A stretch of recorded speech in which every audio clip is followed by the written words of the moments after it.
décision d'emprisonner les 4 personnes qui peut-être ont joué un rôle infiniment insignifiant dans le drame de Wad el-Harrach, qui sont le chauffeur, le receveur, le propriétaire du bus et le contrôleur technique. Le traitement judiciaire de cette affaire a encore aggravé l'indignation de la population algérienne. Tout le monde a compris que le chauffeur n'est pas le seul responsable, que le receveur n'a joué aucun rôle. Les Algériens et les Algériens ne sont pas déconnectés de la vie comme leurs dirigeants. Ils sortent le matin, ils prennent les bus. Ils ont bien vu que depuis 2020, il n'y a plus de bus neufs. Ils ont bien vu que beaucoup de bus tombent en panne parce qu'il n'y a pas de pièces de rechange. Les chauffeurs de bus, les gérants, les propriétaires, ils parlent à la population. Ils leur disent voilà pourquoi nos bus sont dans un état catastrophique. Il n'y a pas de pièces de rechange. On ne peut pas importer des bus neufs. On ne peut pas acheter un bus neuf parce qu'il y a une politique qui l'interdit. On prive la population d'un bus neuf parce que le pays a besoin de préserver ses devises. C'est pour ça que l'emprisonnement de ces 4 personnes a choqué. Surtout le chauffeur et le receveur. Les Algériens et les Algériens se sont identifiés en eux parce qu'ils les ont considérés comme des victimes. Beaucoup d'entre eux ont dit il y avait un trou sur le pont. On connaît tous l'état du pont de la Glacière. Jusqu'à aujourd'hui, il y a une colère populaire. Pourquoi s'attaquer? Le chauffeur, d'ailleurs, ça a choqué les Algériens, il était malade. On l'a mis en prison alors son état nécessite un suivi psychologique, un suivi médical. L'emprisonnement ou la décision d'emprisonner les 4 personnes qui peut-être ont joué un rôle, et on va l'expliquer plus tard, beaucoup d'Algériens et d'Algériens sont d'accord avec moi, en tout cas ils ont fait ce constat, infiniment insignifiant dans le drame de Wad el-Harrach. Les 4 personnes qui ont joué un rôle infiniment insignifiant, qui sont le chauffeur, le receveur, le propriétaire du bus et le contrôleur technique. Leur emprisonnement a étonné, leur emprisonnement rapide. L'accident a eu lieu le 15 août.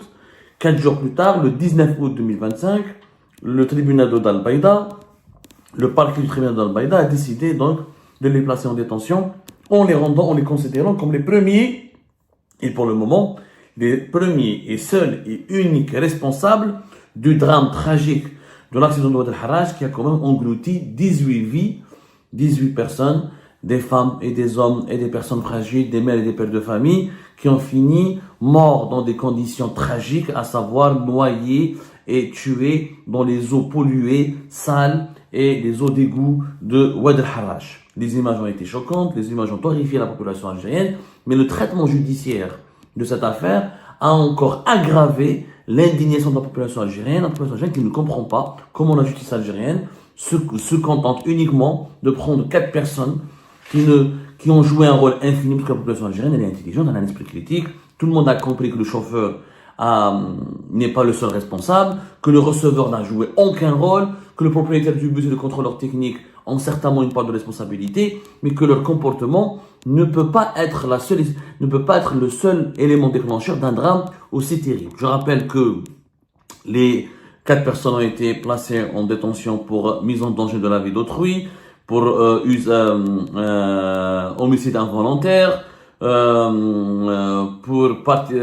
essentiellement homicide involontaire et mise en danger de la vie d'autrui, et blessure involontaire, homicide involontaire, blessure involontaire et mise en danger de la vie d'autrui. Les Algériens et les Algériens n'ont pas été convaincus par ces emprisonnements pour une raison très simple.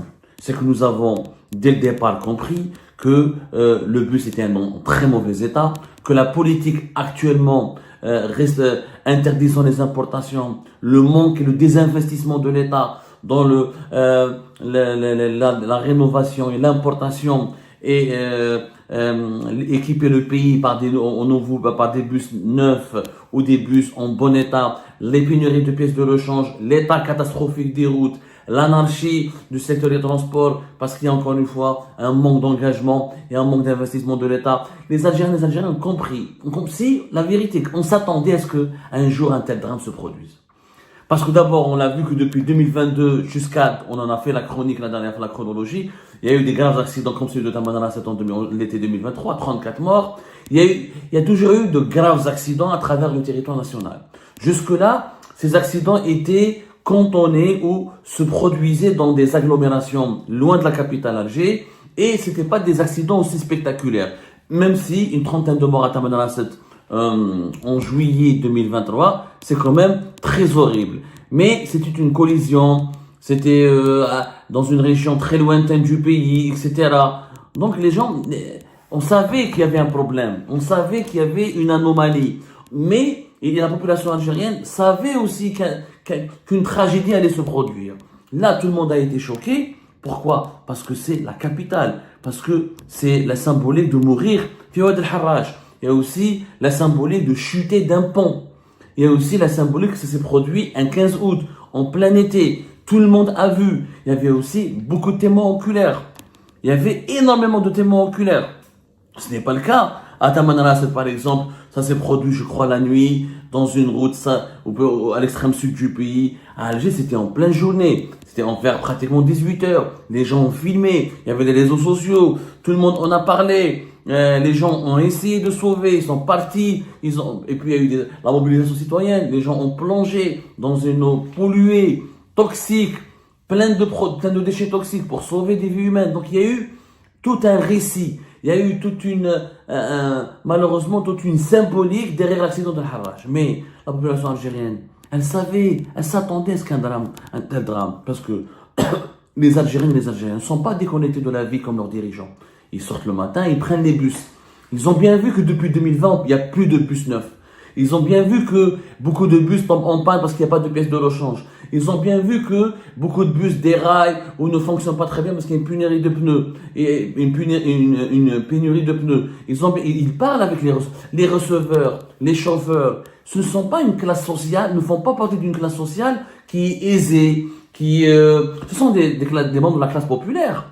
Le secteur des transports urbains en Algérie, ou le transport des voyageurs, même interwilaya, c'est pas des bourgeois. C'est pas une catégorie d'hommes d'affaires bourgeois ou de commerçants bourgeois. Ce sont vraiment des personnes issues des classes populaires. C'est des petits business. C'est des business très compliqués qui exigent beaucoup de fatigue. C'est un business épuisant. Et c'est un business c'est une activité qui s'inscrit dans une proximité sociale très forte avec toute la population du pays. Donc les chauffeurs de bus, les géants, les propriétaires, ils parlent à la population.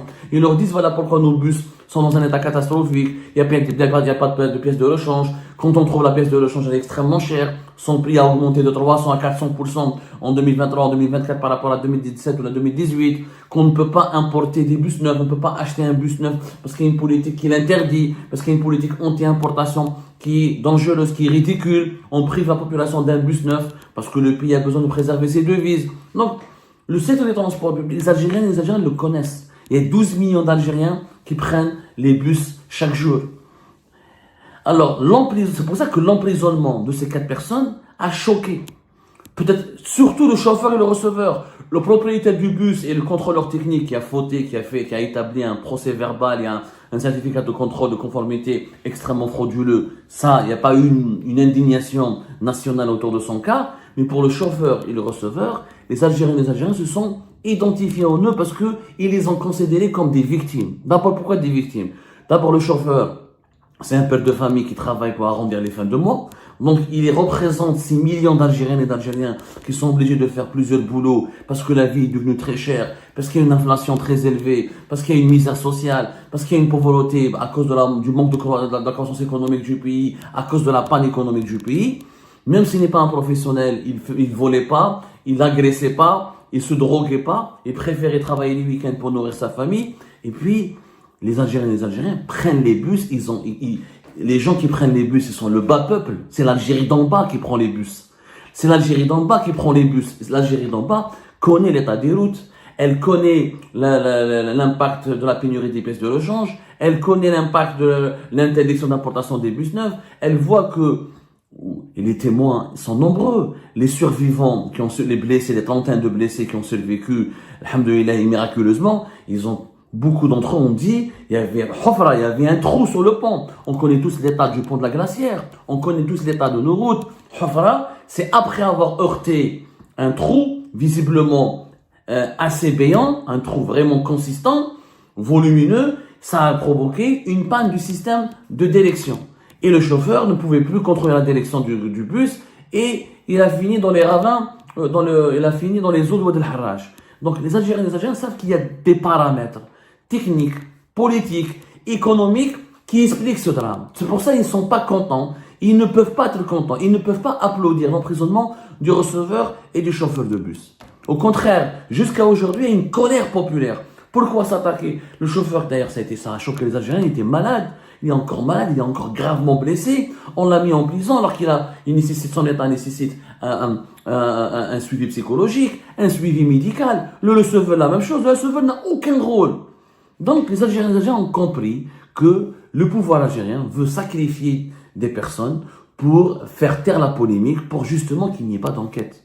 Parce que, d'abord, s'il y avait une enquête concernant le propriétaire du bus et le contrôleur technique, c'est assez justifié, le placement en détention, on peut les justifier. Le chauffeur et le receveur font partie des victimes. Blessés, il fallait les auditionner, il fallait revoir le film de l'accident, il fallait faire une enquête technique. L'expertise d'un institut scientifique de la gendarmerie algérienne a parlé de dysfonctionnement majeur, que l'état du bus était catastrophique, qu'il y avait des problèmes au niveau des plaquettes de frein, il y avait des problèmes au niveau du frein à main, des problèmes au niveau du système de direction. Donc, quelle serait la responsabilité du chauffeur? Un chauffeur n'est pas un mécanicien. Un chauffeur, il doit conduire un véhicule, un bus ou un autobus. Il ne peut pas se charger de sa réparation ou de sa maintenance. Le receveur, la même chose. Mais pourquoi les avoir mis en prison? C'est ça, cette question-là. Les Algériens et les Algériens pensent qu'on les a sacrifiés pour ne pas mettre en prison, pour que l'enquête ne touche pas des hauts responsables qui occupent des fonctions importantes au plus haut sommet de l'État. C'est un peu vrai, mais c'est pas la vérité. Les Algériens et les Algériens pensent, à juste titre, qu'on veut enterrer l'affaire en voulant considérer que cet accident est la responsabilité de 4 personnes qui ont commis de graves négligences et qui a causé cette tragédie. Pour ne pas remettre en cause la politique de Tebboune, les décisions politiques de Tebboune de ses ministres concernant la gestion des importations du pays et la pénurie des pièces de rechange et des bus et concernant leur impact sur la sécurité et le bien-être de la population, on veut sacrifier 4 personnes en considérant qu'il s'agit d'une grave négligence, voire d'une négligence criminelle doublée d'une course effrénée pour l'enrichissement, pour l'argent, au détriment de la sécurité des citoyens. Ce n'est pas vraiment ça la véritable raison. La véritable raison, c'est que l'État, les autorités algériennes ont mis en prison ces 4 personnes parce qu'ils font partie de la corporation des travailleurs des transports urbains et périurbains. Et cette corporation, elle regroupe presque 100 000 personnes. Il faut savoir qu'il y a 62 000 opérateurs qui travaillent dans le transport des voyageurs en Algérie. 62 000 opérateurs. Chaque bus fait travailler, il faut savoir, chaque opérateur fait travailler au moins 3 personnes. Au moins 2 chauffeurs et un receveur. Au moins, si ce n'est pas 4. Vous multipliez, c'est que vous avez plus de 100 000 personnes qui travaillent directement dans ce secteur. L'accident de Oued El Harrach était la goutte d'eau qui a fait déborder le vase. Cette corporation, depuis 2021-2022, elle crée son malheur, elle crée sa détresse. Malheureusement, elle n'est pas bien organisée, il n'y a pas des syndicats bien structurés, etc. Quand il y a des syndicats, des organisations, des collectifs de chauffeurs, de propriétaires de bus au niveau de Kharouba, au niveau de Tafora, mais ils ne sont pas bien structurés. Les autorités algériennes ont eu peur que les opérateurs, que les travailleurs du secteur de transport des voyageurs par bus, que leur colère éclate et qu'ils commencent à manifester ou qu'ils recourent à une grève ou qu'ils commencent à déclencher une vague de révolte pour dire voilà, on vous a prévenu, il y a eu déjà trop d'accidents, il y a eu déjà trop de morts depuis 2022-2023 à cause de votre politique, à cause de ces pénuries des pièces de rechange, de ces pénuries des pneus et des pénuries des bus et des véhicules neufs. Comme les autorités algériennes ont voulu anticiper tout risque de protestation populaire et de manifestation populaire de ces opérateurs, parce que 100 000 personnes, vous imaginez que si les propriétaires des bus et les gérants et les chauffeurs et les receveurs font grève, 90% du transport en Algérie est paralysé. Et s'ils font grève, ça, dans les gares routières, etc., ce sont potentiellement des milliers de personnes qui seront dans les rues. Donc les autorités algériennes, ils ont eu peur. L'accident de Oued El Harrach, les chauffeurs, les receveurs, les propriétaires, les opérateurs des transports de voyageurs en bus vont éclater de colère, ils vont faire des grèves ou ils vont faire des manifestations pour dire on en a marre, dans ce métier, on risque de mourir à cause de vos interdictions d'importer des pièces de rechange, d'importer des bus neufs, d'importer, de commercialiser des pneus importés, etc. à cause de l'état des routes. Ils ont eu peur, les dirigeants algériens, le pouvoir algérien a eu peur. Le régime Tebboune a eu peur de ce scénario, que les transporteurs enclenchent des grèves et des manifestations. Pour les effrayer, pour les terrifier, la justice algérienne a braqué, a utilisé l'arme de la répression pour les fracasser eux les premiers, en mettant en cause les défauts d'assurance sociale, les défauts de mauvaise gestion des bus, en mettant en cause le chauffeur, le propriétaire du bus et le receveur. C'est un message direct, ferme et très dur que la justice algérienne envoie à cette corporation pour leur dire attention, vous bougez, vous voulez manifester, vous voulez sortir dans les rues, vous voulez faire des grèves, on vous mettra tous en prison parce que vous êtes tous dans l'irrégularité. Et c'est vrai que malheureusement, la précarité de ce métier a été sciemment entretenue par les autorités algériennes. Et cette précarité a généré des pratiques, des anomalies. Beaucoup de chauffeurs de bus ne sont pas des chauffeurs attitrés, des professionnels. Ils le font de façon occasionnelle. Les propriétaires de bus souvent ne payent pas les cotisations sociales. Souvent, ils respectent pas les cahiers de charges pour l'entretien technique de leur bus. Ils peuvent pas respecter les cahiers de charges. Je suis sûr qu'ils ont fait une enquête approfondie. Au moins, la moitié des bus en Algérie ne peuvent pas circuler ou font l'objet de mesures disciplinaires ou de mesures de suspension de la part des directions des transports des wilayas. Parce que ces bus sont en très mauvais état. Et la majorité trafic, le certificat de conformité technique.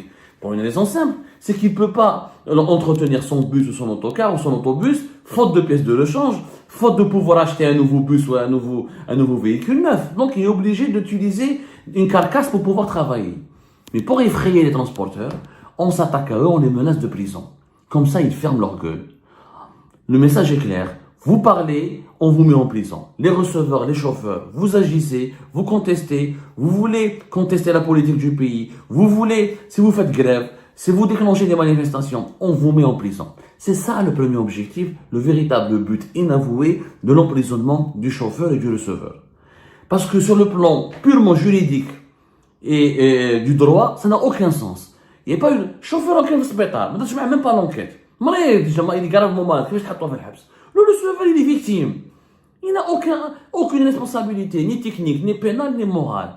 Mais il fallait effrayer la corporation des transporteurs. Il fallait les terrifier. Il fallait les soumettre à une forme de chantage. Vous parlez, vous protestez, vous menacez, vous faites grève, etc. On vous met en prison. Et bien sûr, c'est la politique du bâton et de la carotte, puisque la carotte, on les invite au ministère des Transports pour les rassurer, pour les associer à des nouvelles décisions dont on ne connaît pas encore ni l'agenda ni le programme de leur application, comme quoi Tebboune après a été maintenant, s'est réveillé, il a compris sa connerie, il veut corriger ses bêtises, ils vont autoriser l'importation des bus neufs et débloquer des budgets pour garantir la disponibilité des pièces de rechange. C'est une promesse, mais il n'y a rien qui peut, pour le moment, qui garantit sa concrétisation.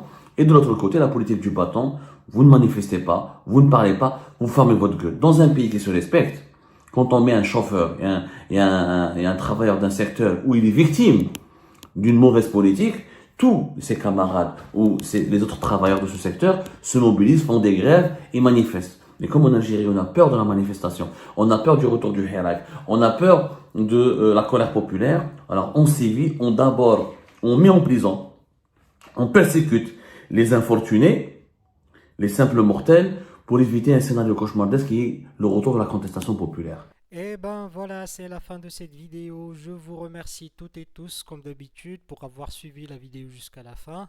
N'oubliez pas de nous laisser vos commentaires et vos réactions sur le sujet de cette vidéo et de partager le contenu si ça vous intéresse. Et je tiens toujours à remercier nos abonnés et les personnes qui réagissent de façon régulière sur nos vidéos et qui nous suivent et qui nous laissent des commentaires.